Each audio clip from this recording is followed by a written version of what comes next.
على أشرف الأنبياء والمرسلين سيدنا محمد وعلى آله وصحبه أجمعين. أشهد أن لا إله إلا الله وأشهد أن محمدا عبده ورسوله. رب اشرح لي صدري ويسر لي أمري واحلل عقدة من لساني يفقهوا قولي.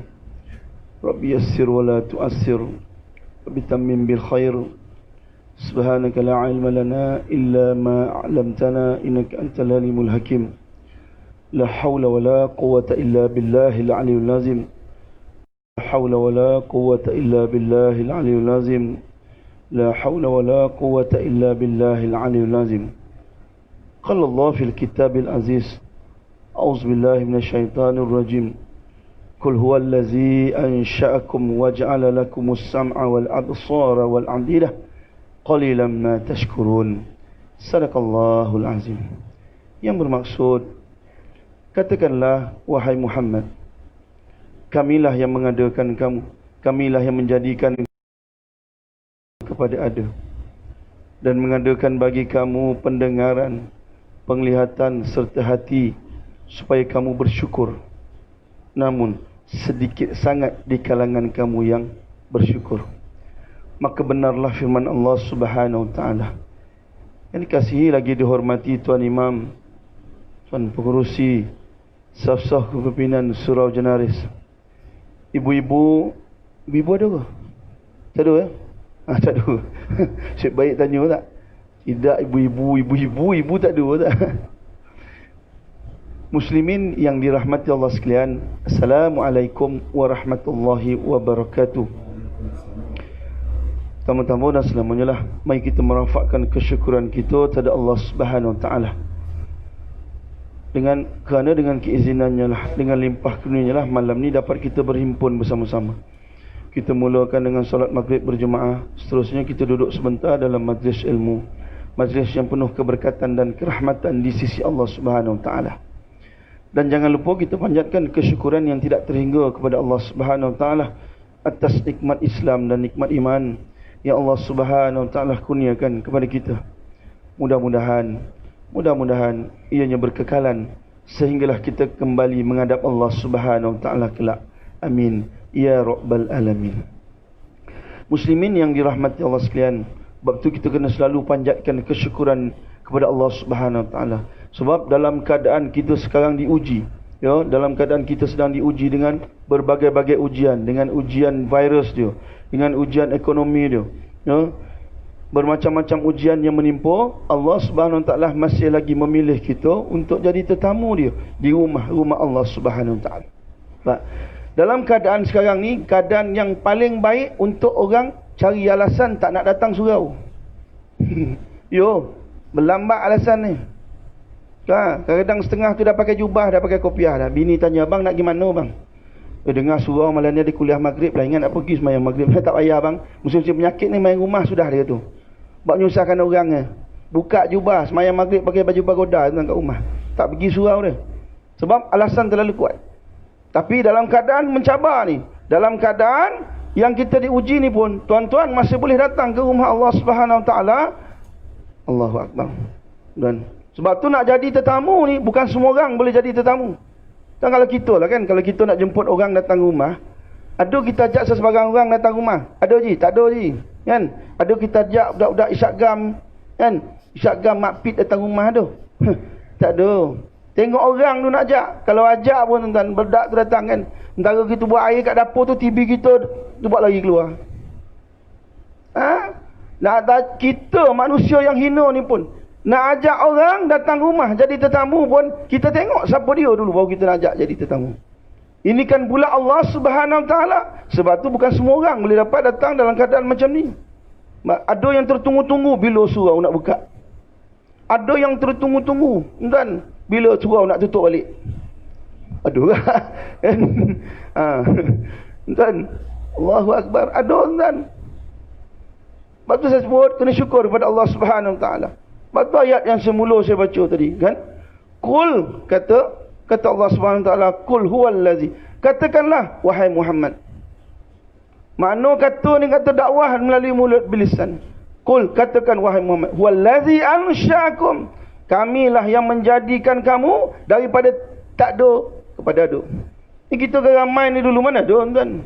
Tak ada. Nah, Allah yang jadikan kita, takdir Allah SWT jadikan kita khalifah di muka bumi, jadi manusia. Tuan-tuan bayangkan kalau kita ni marin, Allah tak jadikan kita manusia kan. Macam mana kak tu jadi kayu, jadi rumput, tak jalan, tiang elektrik, agak macam mana kak? Tak. Wallazi ansha'akum tu juga bukan kata ada tu jadi lahir, tak ada. Cukup sifat jaga daripada kecil sampai tua. Mak. Kul huwallazi ansha'akum wa ja'ala lakumus sam'a. Dah jadikan pula, adakan pula pendengaran bagi telinga. Supaya kamu dengar benda yang baik-baik. Dengar ayat-ayat Al-Quran, dengar hadis Nabi sallallahu alaihi wasallam, pesanan-pesanan ulama, dengar pesanan-pesanan agama. Guna telinga. Wal absara, dah ada telinga pula bagi penglihatan, bagi mata. Tak cukup telinga bagi mata. Dah kenapa Allah sebut telinga dulu baru mata? Sebab telingalah mudah dulu dapat benda dakwah ataupun hidayah ni, mula dari telinga baru mata. Kan kita tengok orang buta dengan orang bisu macam mana? Orang buta bisu lah, orang buta dengan pekak. Kan senang kalau telinga kita cakap dia dengar. Kalau orang pekak, kan huru-hara kita nak bercakap tu, nak kena pakai bahasa isyarat. Kita kan reti bahasa isyarat. Betul je? Kadang-kadang naik motor masuk sempang pun tak masuk, tak bagi isyarat. Kan? Ni dah pula nak bercakap bahasa isyarat. Payah gitu.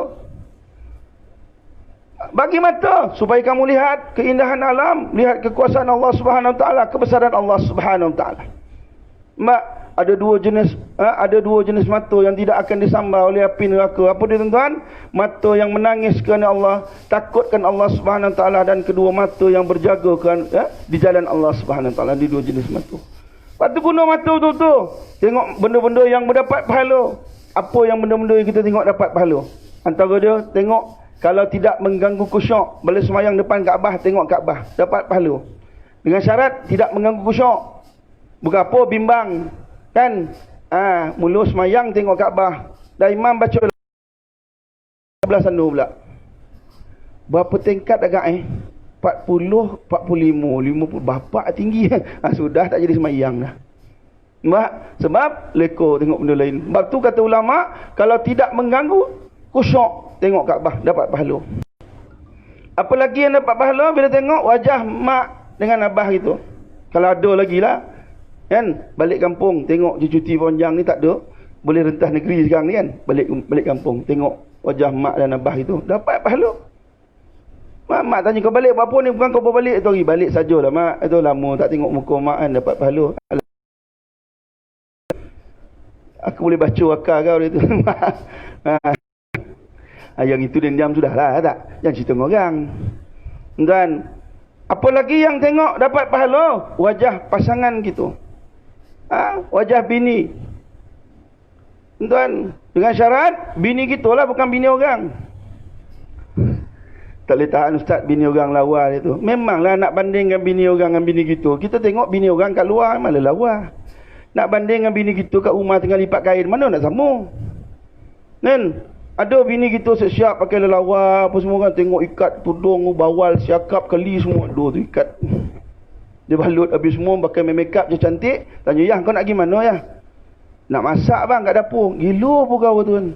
Tak ada make up dia. Pakai baju kelawar tu lah. Baju kelawar tu pun dah hukum buat kain buruk dah, tapi dia pakai agak pasal selesa. Nak banding dengan bini kita, macam bini lah. Kalau bini kita nak banding kita dengan lelaki orang, mana sama? Tak boleh tuan. Tengok lelaki dia terlentang tengah rumah tu kan, masuk PKP kan, tak lagi mana terlentang. Malah lelaki aku dia tu kain dah lah dia gulung sampai ke lutut, dah macam penyu terlentang. Ni tidur kan. Banding dengan lelaki orang kat luar, tak boleh sama. Tuan-tuan, kata Nabi SAW, syahwat letak di tempat yang halal bila dapat pahala. Tapi bila kita letak di tempat yang haram, dapat dosa. Kan kita tengok bini kita, takkan tak syahwat. Kalau tak syahwat tu, something wrong somewhere, kata orang Gombau. Kena check tu.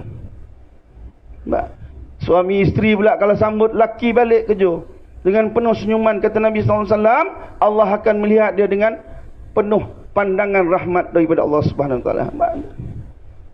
Allahu Akbar. Apa lagi yang kita tengok dapat pahala? Al-Quran. Tak baca pun tak apa, tengok pun dapat pahala. Tengok Al-Quran dapat pahala. Tapi padan tu tengok bacalah sikit. Balik rumah kan pegang Quran. Tanya, ya anak dah tidur ya? Belum bang. Bismillahirrahmanirrahim. Nun. Bang anak tidur dah. Sadaqallahul azim. Nah, pahala. Kan susah nak. Nah. Lepas tu guna mata. Nah. Untuk melihat benda-benda yang baik. Macam baru ni saya pergi kayuh basikal di Jepun. Tengok pergi Nahan kan bagaimana Allah SWT cipta Jepun dengan bentuk muka bumi dia apa semua kan. Allahu Akbar. Dengan bersih dia dengan semua kita tengok selit dalam hati kita. Tu kuasa Allah Subhanahu Wa Taala. Kemudian kata Allah Subhanahu Wa Taala lagi, dah bagi mata, dah bagi telinga, dah bagi mata. Buat pula afidah, bagi pula hati. Apa dia hati ni? Perasaan. Bila mana kita dah dengar, dah lihat dengan mata, kemudian datang jatuh dekat hati kita tanda syukur kepada Allah Subhanahu Wa Taala. Kesyukuran yang tidak terhingga, sebab kita yakin ini semua apa yang ada depan mata kita semuanya datang daripada Allah. Semuanya kekuasaan Allah Subhanahu Wa Taala. Datang rasa syukur kepada Allah Subhanahu Wa Taala yang teramat sangat. Nampak?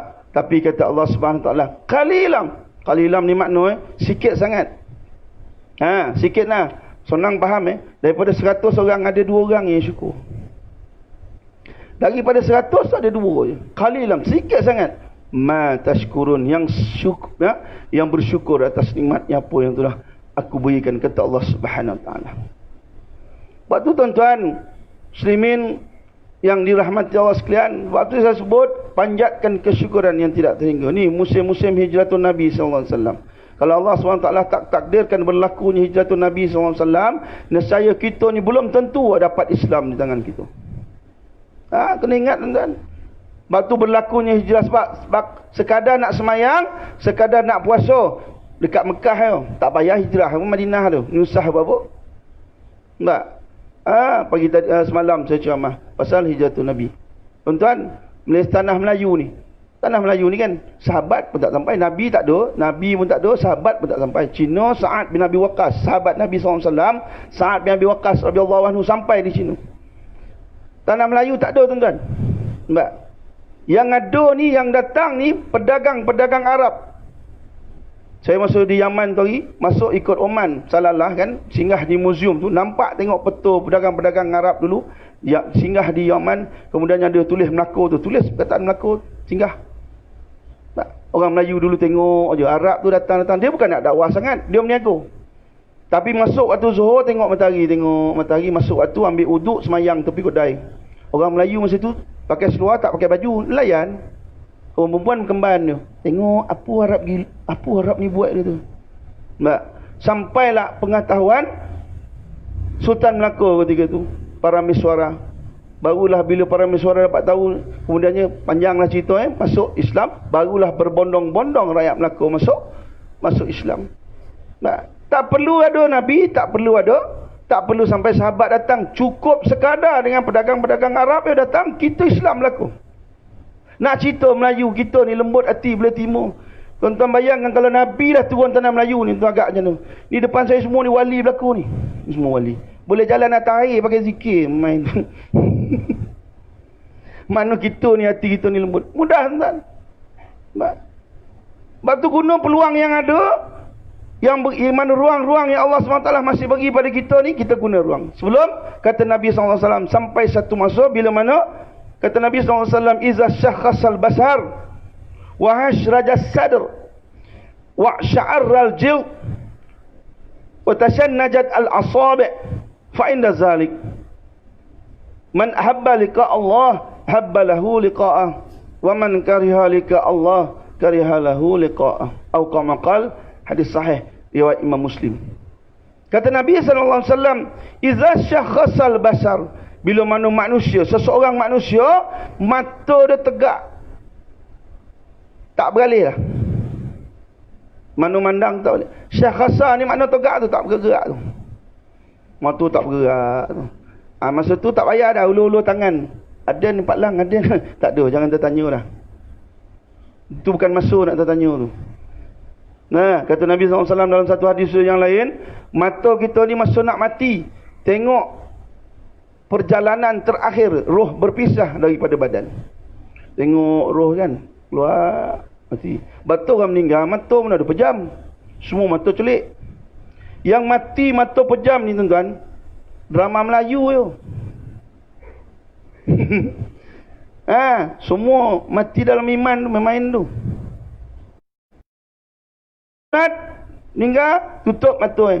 Sebelum kelopak ni jadi korehan. Nanti tak boleh tutup. Berapa fitnah. Bila bawa mandi kat surau kan, contohlah mandi kat surau, tengok mata terbeliak, sudah. Kan jadi fitnah tu. Kau tak tengok laki dak yam tu meninggal tu. Mata terbeliak tu. Wah, kempunan makan mi kari kata. Padahal anak-anak keliling bangang. Tak nak tutup mata tu, kan tutup. Dan idza syakhasal basar, kata Nabi SAW, bila mata dah tengok tegak tak beralih dah. Main dah. Kemudian kata Nabi SAW, wahas rajas sadr, dada ni mula berombak.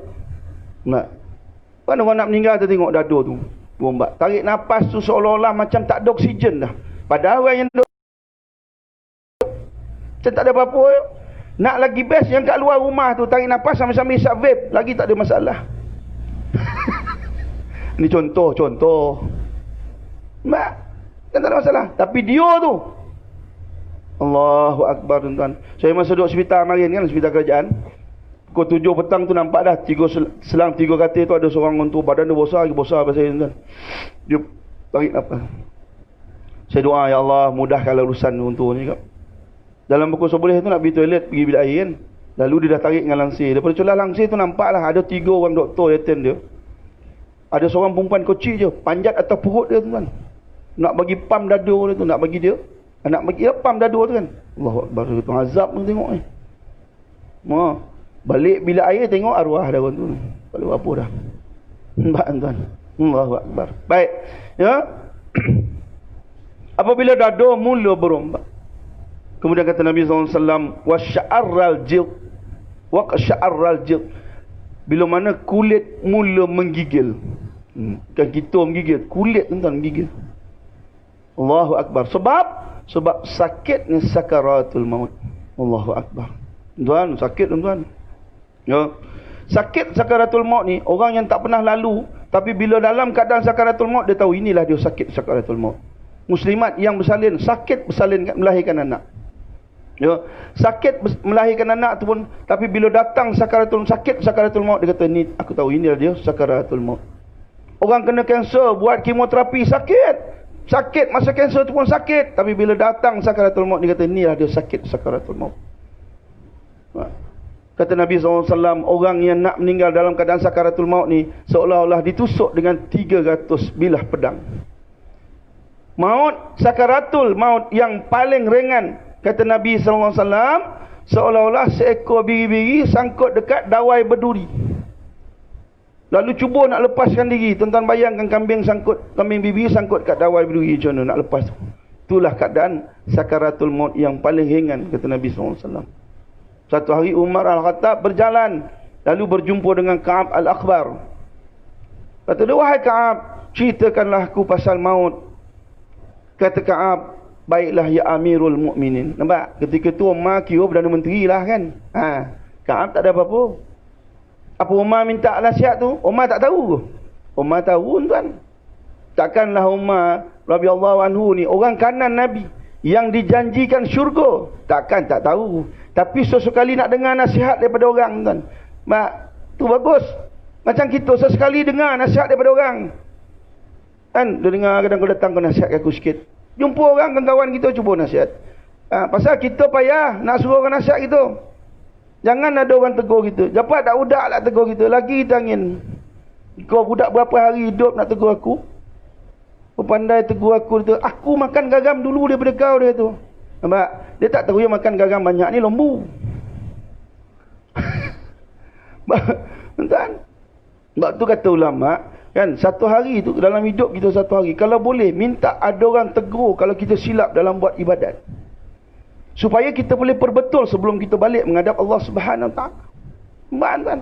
Jangan marah. Patut ada orang tegur dah bawa minum makan nasi lemak. Ada nasi lemak hari ni? Ada? Main tu.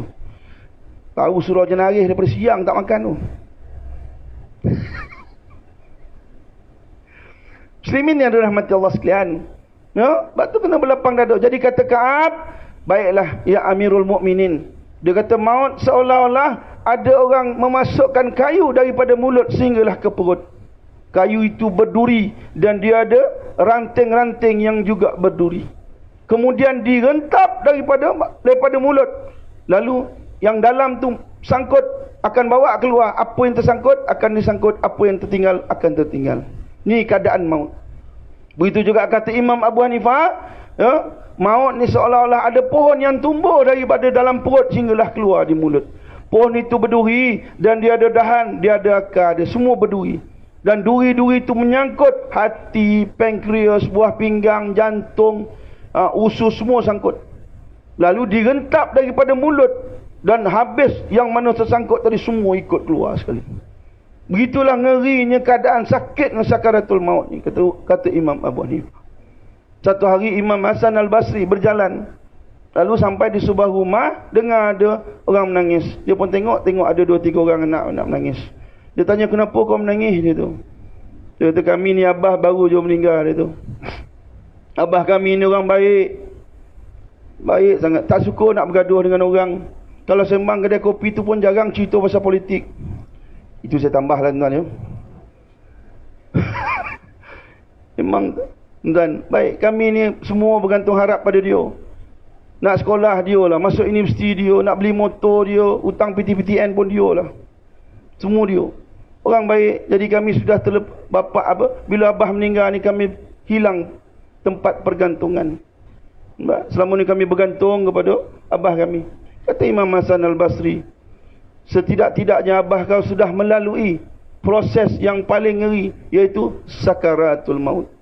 Dia sudah melalui kesakitan, kengerian sakaratul maut. Tapi kamu sepatutnya menangis untuk diri kamu, sebab kamu belum lagi melalui proses sakaratul maut. Kata Imam Hasan Al-Basri.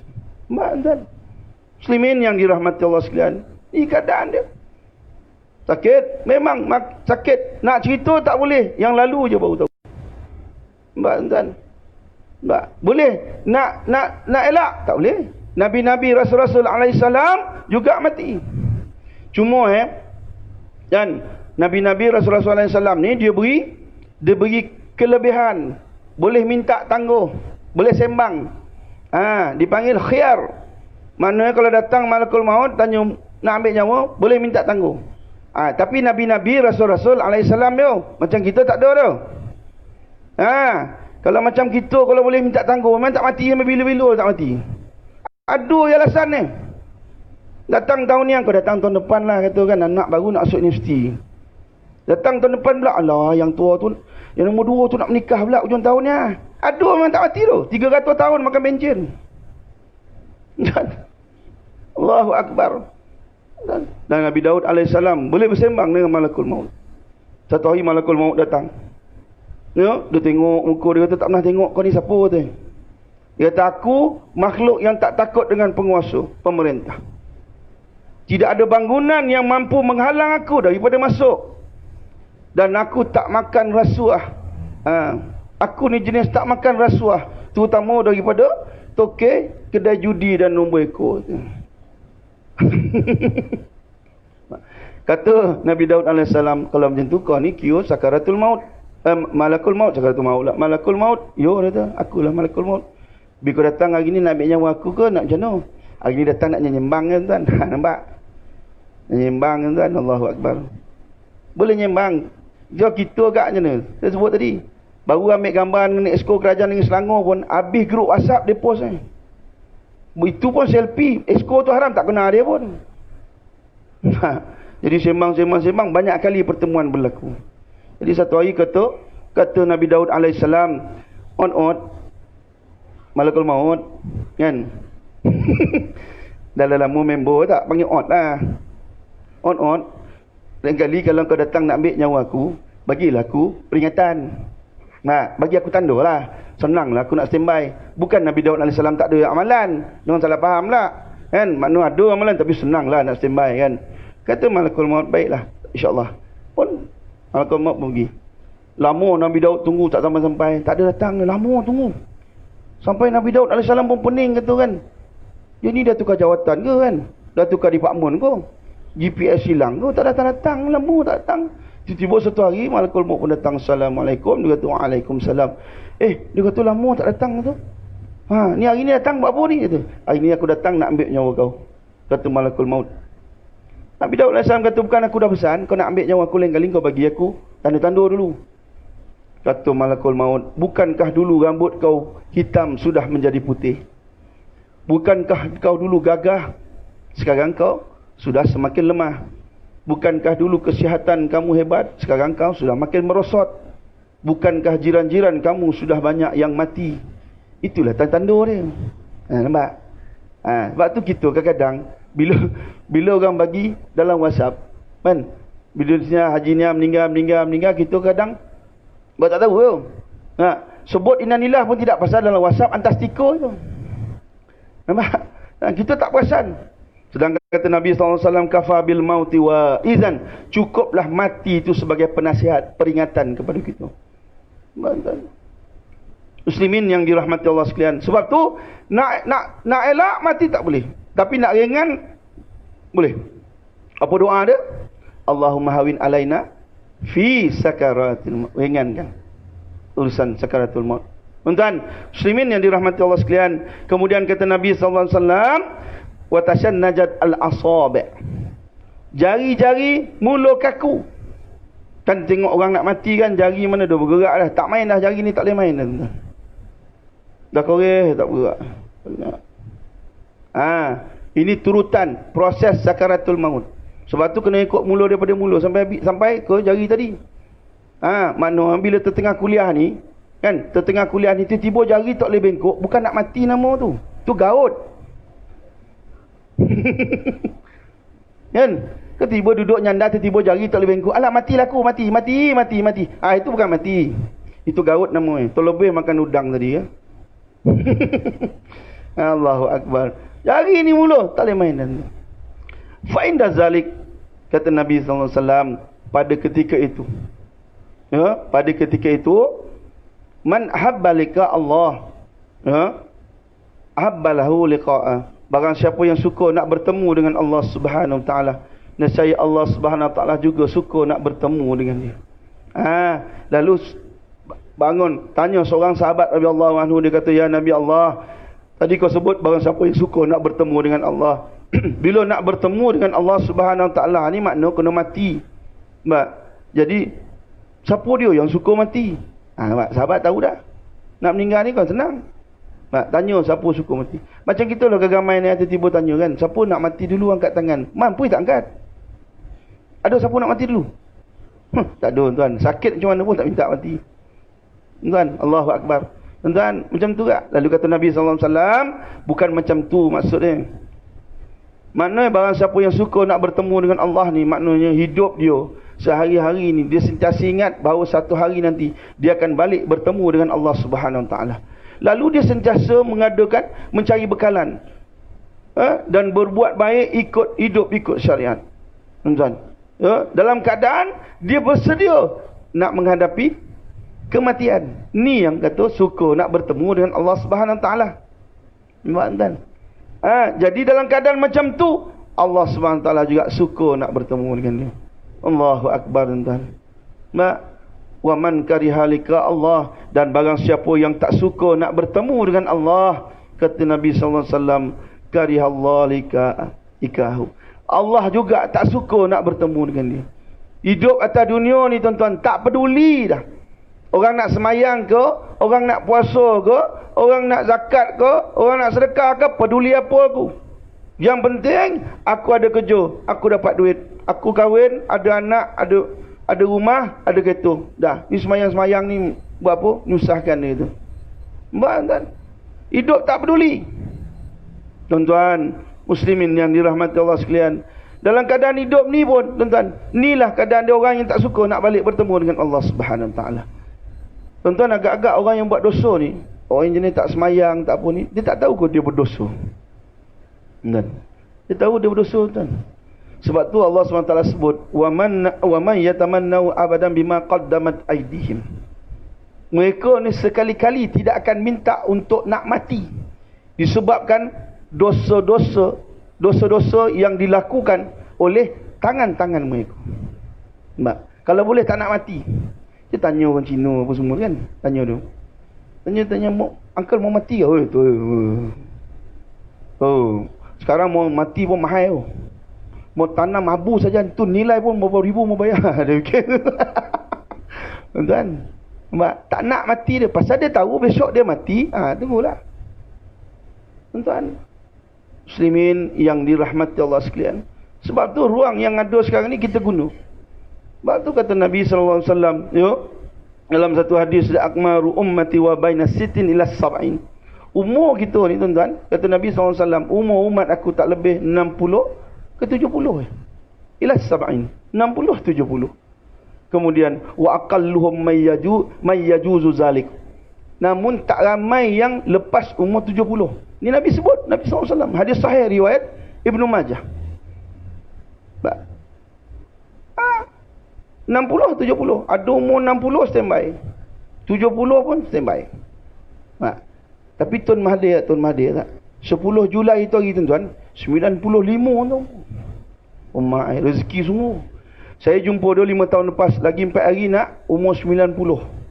Saya jumpa dia di Persin 8 Yayasan Kepimpinan Perdana. Masa itu bincang pasal Felda. Tuan-tuan, masa menyembang dengan dia tu, tuan, dia bercakap tu seolah-olah dia Perdana Menteri keempat tu. Ingatan tu, cara dia bercakap tu. So, dia cakap, dia sebut fakta-fakta daripada zaman Tun Tengku Abdul Rahman, Tun Razak, habis sampai ke bawah ni. Dia sebut. Masa tu umur 90. Kita ni kalau umur 90 belum tahu ni tuan-tuan. Kalau boleh sampai lah. Kalau boleh sampai pun umur 90, dia 95 ni boleh kayu bersikap lagi. Kita 60 berdiri lama tak boleh. Duduk lama tak boleh, kejap belunjur. Alah, tak boleh lah, aku tak boleh lah. Dah lama ustaz celaka ni, lama pula syamah tu. Bila nak habis ni? Mula rasa semut lah dia orang macam tu. Baru 60 lebih 70 umur. So 95 boleh kayu bersikap. Kita kalau boleh umur 95 agak tak tahu macam mana agak ya. Allah, sesilap nama bini pun lupa lah. Itu rezeki dia lah kan. Rezeki masing-masing punya rezeki lah. Tuan-tuan muslimin yang dirahmati Allah sekalian, ni keadaan dia umur 60 70. Tapi tak ramai yang lepas umur 70. Sebab tu kata Nabi SAW, al-qais man dana nafsa. Orang yang cerdik ni siapa? Orang yang selalu muhasabah diri. Sebab tu saya sebut tajuk PKP muhasabah diri. Banyak muhasabah diri. Wa amila lima ba'dal maut, dan dia banyak beramal untuk bekalan selepas mati. Masuk tak? Berhenti tu ke azan? Boleh tambah masuk tak boleh? Boleh ya? Main bola boleh tambah masuk tak? Takkan ceramah tak tambah masuk. Boleh ya? Lepas azan sambung sikit boleh ya? Boleh. Kalau tak boleh saya tutup terus kan. Saya standby order nasi lemak. Baik, insyaAllah. Berhenti azan je. Jangan balik lah.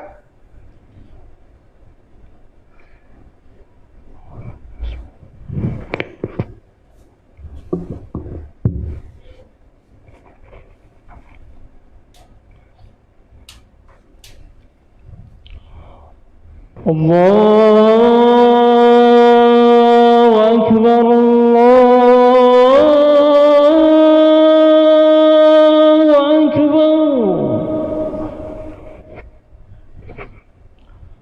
Allahu Akbar.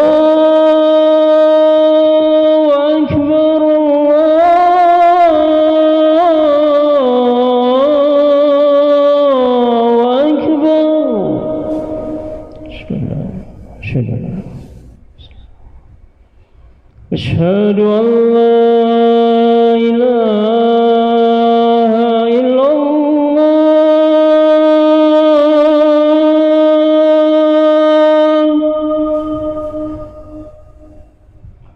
أشهد أن لا إله إلا الله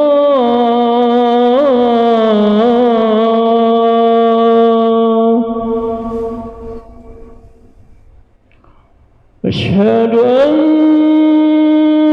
محمدا رسول الله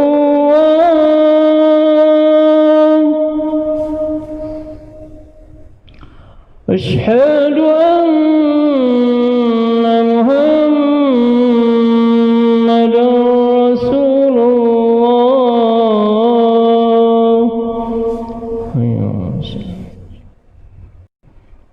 حي على الصلاة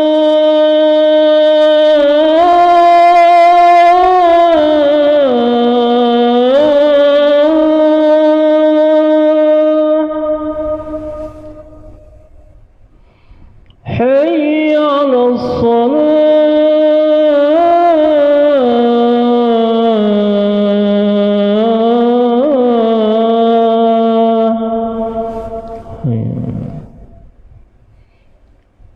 حي على الفلاح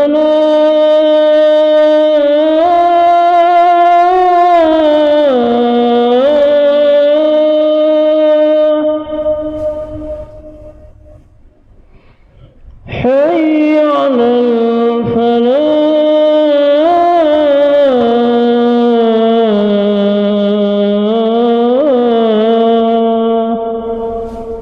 الله الله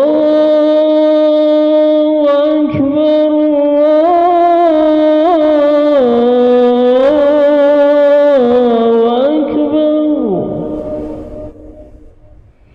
الله أكبر لا إله إلا الله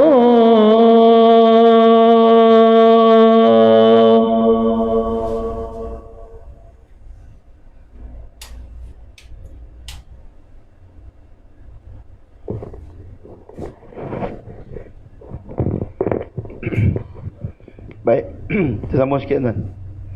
Dia musim-musim penyakit ke lama kuliah tak? Tak boleh lama kuliah dia. Macam itu hari ada sekali saya kuliah tu. Ada Pak Ji tu habis-habis ceramah, jumpa saya. Dalam dia lah Ustaz, boleh datang surau lagi dia tu. Zaman-zaman kita dah tengah-tengah hidup dengan zaman normah baru ni dia tu. Saya kata bukan normah baru Ji, norma baru. Normah tu yang jual, jando yang jual pisang jujung jalan tu dia punya golak. Baik, Allahu Akbar. Baik. Muslimin yang dirahmati Allah sekalian. Ya, sebab tu kata Nabi sallallahu alaihi wasallam al-qayyis man dana nafsa. Ya. Orang yang cerdik ni orang yang banyak muhasabah diri. Kata Allah Subhanahu wa taala, ya ayyuhallazina amanu taqullaha wal tanzur nafsum ma qaddamat lighad. Allah Subhanahu wa taala, wahai orang-orang yang beriman, bertakwalah kamu. Ya, kemudian hendaklah wal tanzur nafsun. Hendaklah setiap orang perhatikan ma qaddamat lighad, apa yang telah dia perbuat untuk hari esok, makna hari kiamat. Nampak tuan? Kita kena fikir sebelum nak tidur malam hari ni, aku apa yang aku buat untuk Allah Subhanahu wa taala. Bukan untuk Allah Subhanahu wa taala, untuk kita.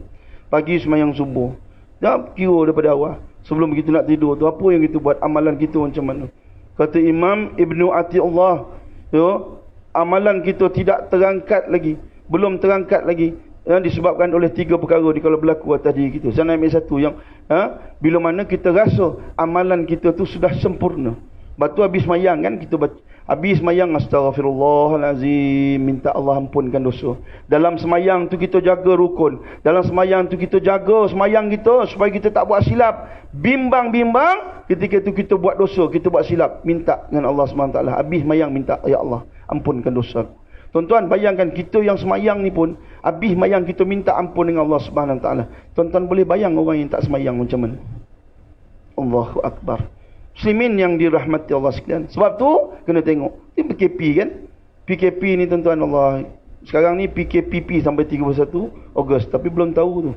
Kan? Minta-minta lah supaya dilonggarkan. Benda yang semakin, biarlah semakin pulih lah keadaan dia. Tuan, sebab kita ambil positif lah masa PKP lockdown tu. Kalau kita nak ikut, kalau nak ikut negatif tuan-tuan, memang Allahu Akbar. Tuan, kalau nak ikut negatif lah, Allahu Akbar. Ustaz-ustaz lagi pening tuan-tuan. 4 bulan tak kuliah, main-main tu. Gigih tangan ni. Sebelum tu ke main lagi action ni tak? Ceramah ni main tumbuk meja ni, terbalik air ni, tuan-tuan, bimbang rezeki tangan Allah Subhanahu Wa Taala.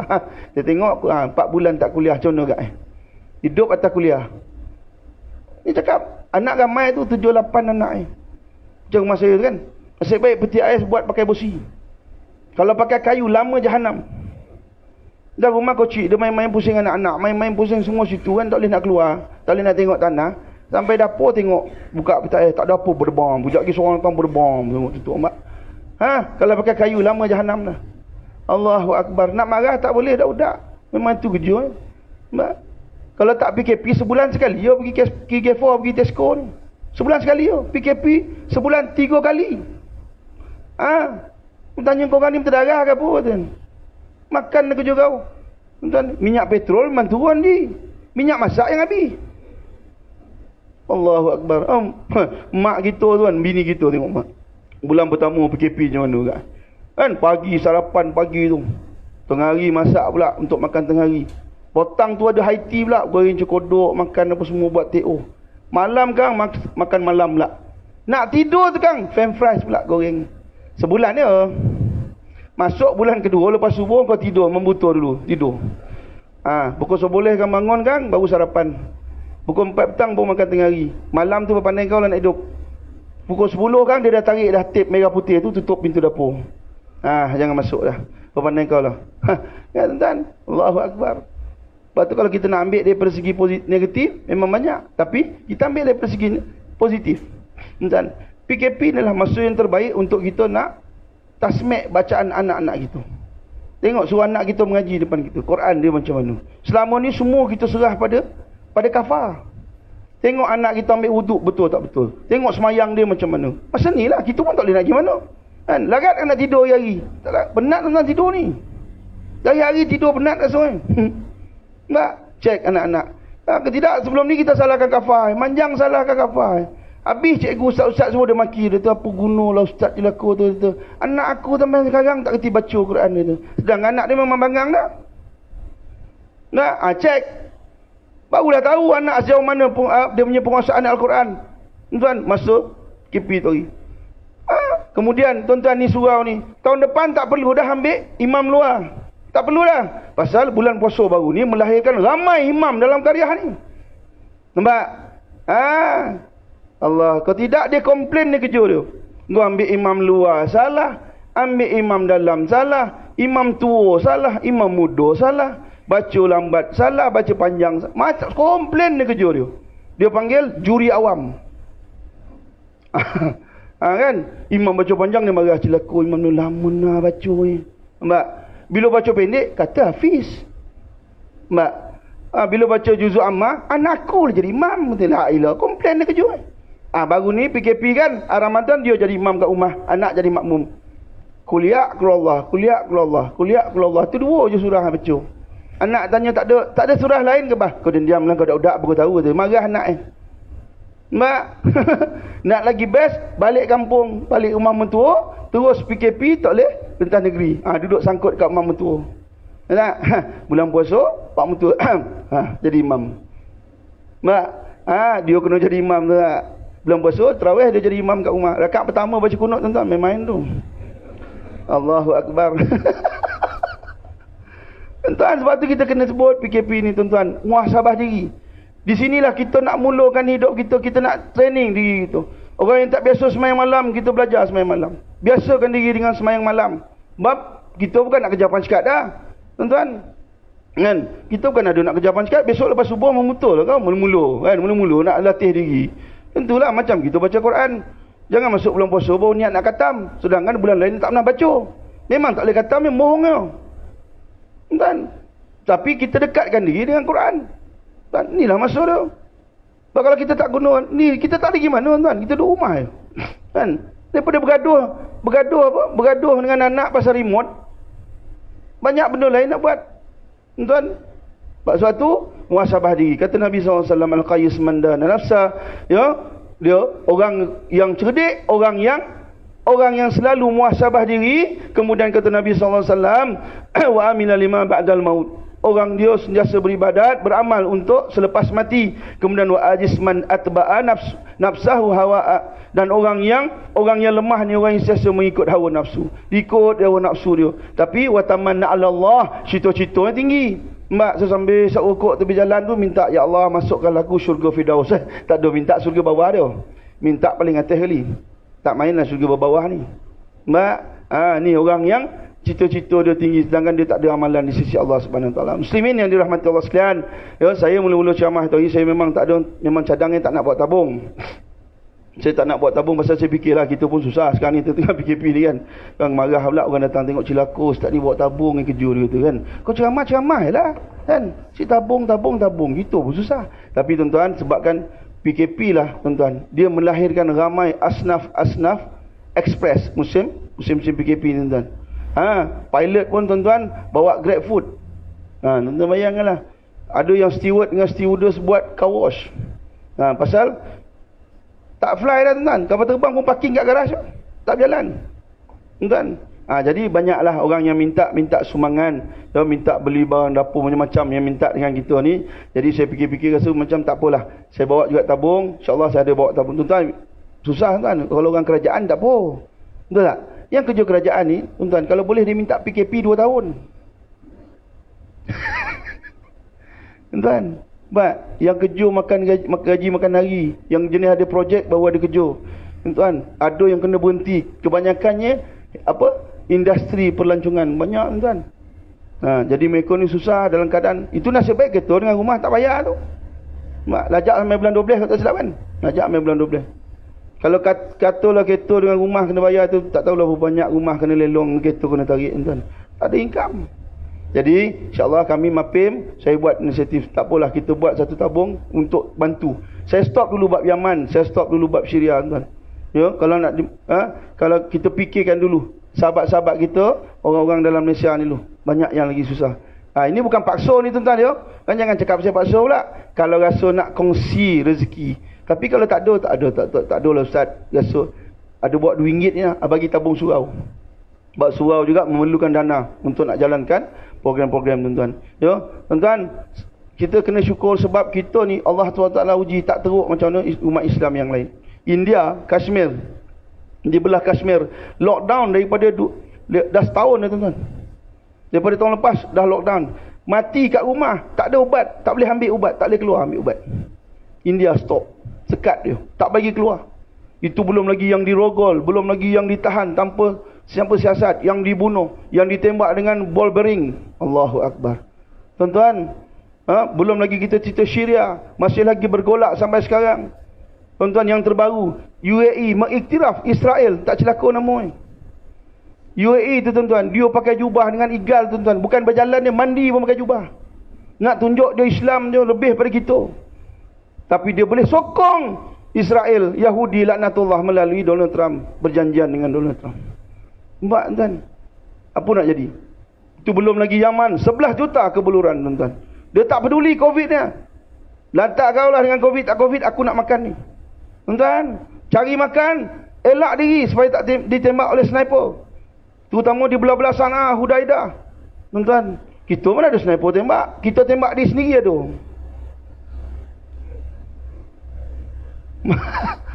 Tak ada. Tembak diri sendiri.